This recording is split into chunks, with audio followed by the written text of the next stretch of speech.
Hello students, welcome back to part 4 of our video. Now here we have to discuss page 65, that is how participants saw the movement or social group which participated in civil disobedience movement. Now we will see the meaning of civil disobedience movement for different groups. So let's start with rich peasants. The Great Depression of 1929 affected the rich peasants, and fall in prices also affected them very badly.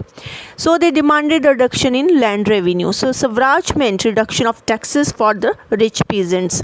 They joined the civil disobedience movement because they thought that if they will join the civil disobedience movement, so Swaraj will come, and Swaraj meant reduction of taxes for them. This was their interpretation of the word Swaraj. Now let's see the case of poor peasants. Depression also affected them badly. They also demanded the reduction in rent.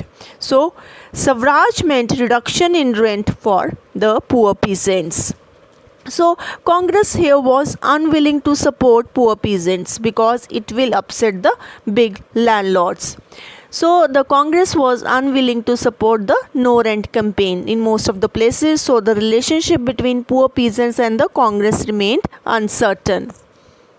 Now page 66, here we have to see the business classes, why they joined the civil disobedience movement. So they demanded the protection against the import of foreign goods. So this was the main motive why they joined this movement. They wanted a rupee sterling exchange rate that would discourage imports. To organize business interests, they formed various organizations, federations like the Indian Industrial and Commercial Congress in 1920 was formed, and the Federation of Indian Chamber of Commerce and Industries was formed in 1927. So this is very important, it can be asked. They gave financial help to the movement. So this industrial groups, these business groups, they gave financial help to the movement and refused to sell the foreign goods. Next we have to see the case of industrial workers. They did not participate in civil disobedience movement in large number as industrialists came close to the Congress. So the industrial workers, they stayed aloof, and the workers, they were poorly paid. Conditions of the work were also very miserable. So Swaraj meant better wages and better working condition for the workers. Now let's see the women category here. Women also participated in large number here as compared to the non-cooperation movement. So in civil disobedience movement, women participation was more. They participated in protest marches, manufactured salt, and they went to jail also. Moving to page 67 of your book. Here we have to discuss now limits of civil disobedience movement. So the main limitations of civil disobedience movement were: first, the Dalits did not participate in the civil disobedience movement because the Congress did not give importance to their demands. Many Muslims did not participate in it. They thought that the Congress was moving close to Hindu Mahasabha. So Dalits also did not participate in civil disobedience movement. Similarly, Muslims also did not participate. Communal riots occurred in many places. Disunity between Hindus and Muslims started, and industrial workers' participation was also very minimal in the civil disobedience movement.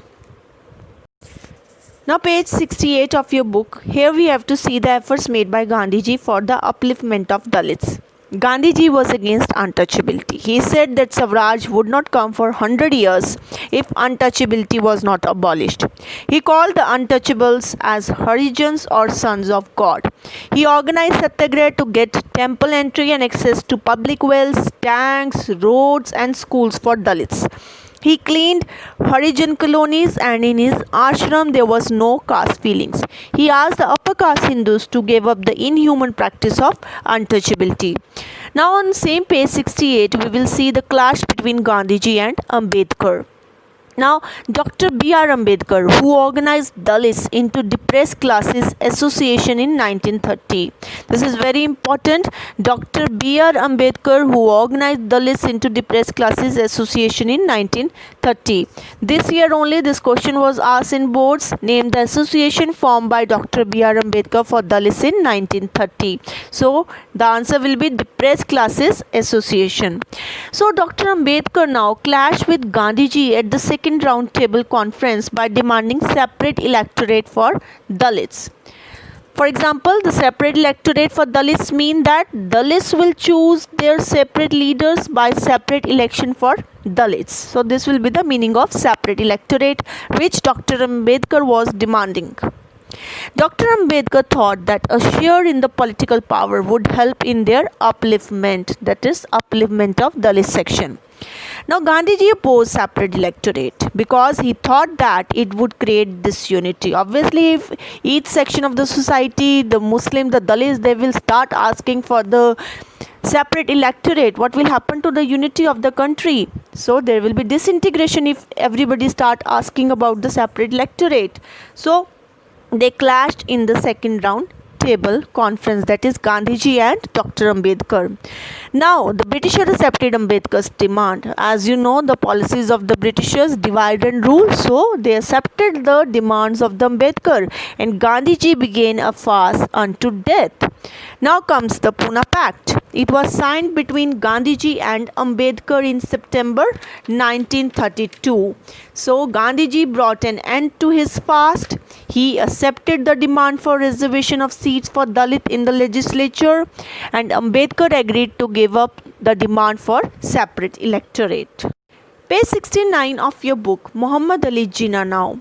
One of the leaders of the Muslim League also demanded the separate electorate for Muslims. Now, another demand for the separate electorate came now.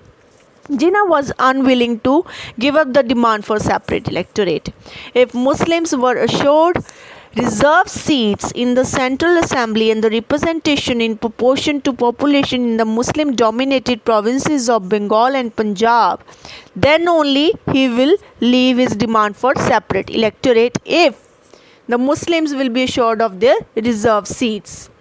All negotiations failed when Hindu Mahasabha declined the offer of Jinnah, and many Muslim leaders feared that the culture and identity of minorities like Muslims would be submerged under the domination of a Hindu majority.